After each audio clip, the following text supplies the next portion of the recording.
লুৎফুজ্জামান বাবর বাংলাদেশ জাতীয়তাবাদী দল বিএনপি এর সাবেক স্বরাষ্ট্র প্রতিমন্ত্রী। তার জীবনের নানান অধ্যায় নিয়ে দেশের রাজনীতিতে ব্যাপক আলোচিত এবং বিতর্কিত এক নাম। একসময় যিনি ছিলেন তারেক জিয়ার ঘনিষ্ঠ বন্ধু, যিনি ছিলেন বাংলাদেশের স্বরাষ্ট্র মন্ত্রণালয়ের অন্যতম শক্তিশালী ব্যক্তিত্ব, আজ তিনি 2টি মামলার ফাঁসির আসামি এবং কারাগারের কন্ডেম সেলে দিন কাটাচ্ছেন। তিনি একদিকে যেমন ছিলেন বাংলাদেশের স্বরাষ্ট্র মন্ত্রণালয়ের প্রতিষ্ঠাতা সদস্য, তেমনি অন্যদিকে তার বিরুদ্ধে ওঠে কিছু গুরুতর অভিযোগ, বিশেষত ভারতের 7 সিস্টার্স অঞ্চলের বিদ্রোহী দল গঠন এবং ভারতের বিরুদ্ধে নাশকতামূলক কার্যক্রম পরিচালনার অভিযোগ। বাবরের জীবনের এই 2 রকম সত্তা, তার শাসনকালের মাইলফলক আর তার বিরুদ্ধে ওঠা অভিযোগের কাহিনী দুটোই আজও আলোচনা হচ্ছে। লুৎফুজ্জামান বাবর 1958 সালের 10ই অক্টোবর নেত্রকোনা জেলার মদন উপজেলায় জন্মগ্রহণ করেন। তার শৈশবকাল কাটে ঢাকার মগবাজারে। বাবরের পিতা ছিলেন A.K. লুৎফুর রহমান, একজন সাবেক পুলিশ কর্মকর্তা, এবং তার মা ছিলেন গৃহিণী জোবাইদুর রহমান। বাবর ছিল পরিবারের তৃতীয় সন্তান এবং তার পরিবারের মধ্যে 4 ভাই ও 3 বোন ছিল। শোনা যায় ছোটবেলায় বাবর ছিলেন একটু ক্যাডার টাইপ, অর্থাৎ খুবই দৃঢ় চরিত্রের এবং স্বাধীন মনোভাবাপন্ন। তবে তার শিক্ষাগত জীবন ছিল বিশেষভাবে আলোচিত। একদিকে শোনা যায় তিনি মেট্রিক পাশ করতে পারেননি, আবার অন্যদিকে কিছু সূত্র থেকে জানা যায় তিনি ইন্টারমিডিয়েট পর্যন্ত পড়াশোনা করেছেন। তার পড়াশোনা নিয়ে বিতর্ক থাকলেও তিনি একটি ব্যান্ড গানের দল গঠন করেছিলেন, যা তার জীবনের একটি অন্যতম আকর্ষণীয় দিক। বাবর প্রথম 1991 সালে স্বতন্ত্র প্রার্থী হিসেবে 5ম জাতীয় সংসদ নির্বাচনে নেত্রকোনা 4 আসন থেকে সংসদ সদস্য নির্বাচিত হন। পরবর্তীতে 1996 সালে এবং 2001 সালে তিনি বিএনপির প্রার্থী হিসেবে নির্বাচিত হন। তার জনপ্রিয়তা বাড়তে থাকে এবং রাজনৈতিক উত্থানেও তিনি ছিলেন তুমুল আলোচিত। তিনি ছিলেন বিএনপির যুব সংগঠনের একজন গুরুত্বপূর্ণ সদস্য এবং বিশেষভাবে তারেক জিয়ার ঘনিষ্ঠ বন্ধু। বাবরের তৎকালীন অবস্থান ছিল বাংলাদেশের রাজনীতিতে অত্যন্ত শক্তিশালী। তিনি স্বরাষ্ট্র প্রতিমন্ত্রী হিসেবে তার দায়িত্ব পালন করেন এবং এই সময়ই তার বিরুদ্ধে বিভিন্ন অভিযোগ ওঠে।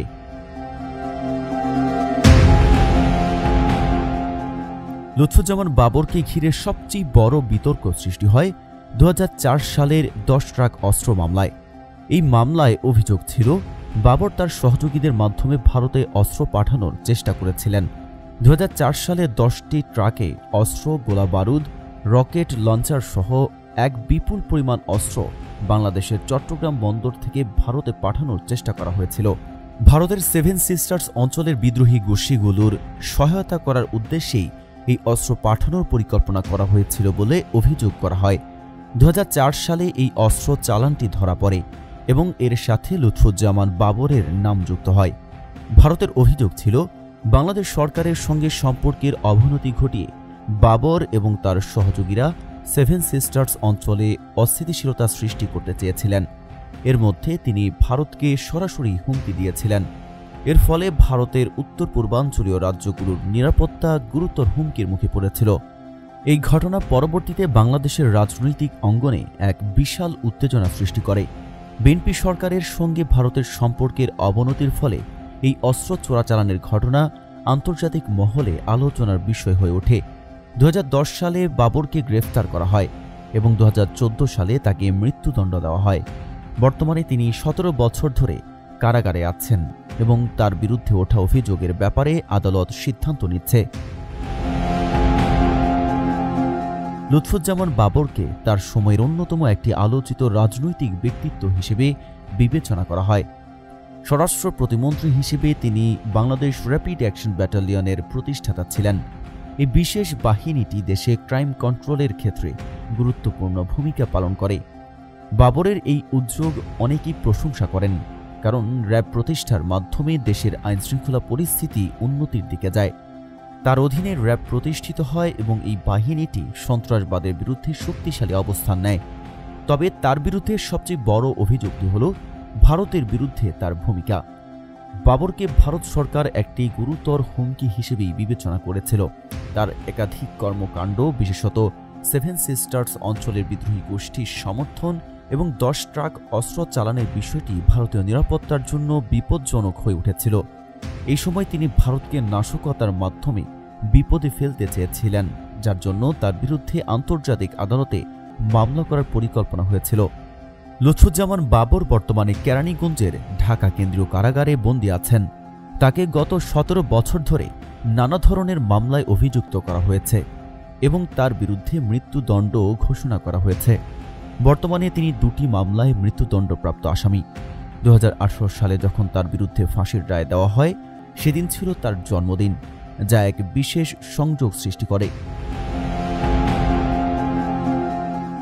তার নাম আজও বহু মানুষের মুখে শোনা যায়, বিশেষ করে 2018 সালের পর থেকে, যখন তিনি কারাগার থেকেও দেশের রাজনৈতিক আলোচনার কেন্দ্রবিন্দুতে পরিণত হন।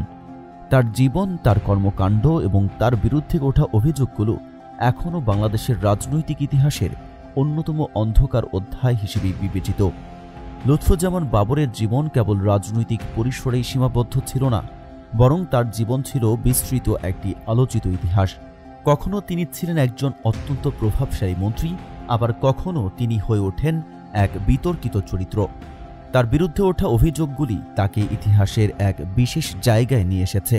তিনি যখন ক্ষমতায় ছিলেন, তখন তার মতো নেতার সান্নিধ্যে আসা মানুষদের মনে পড়েছে তার সেই দাপুটে ভূমিকা, কিন্তু আজ তিনি কারাগারের অন্ধকারে দিনের পর দিন কাটাচ্ছেন।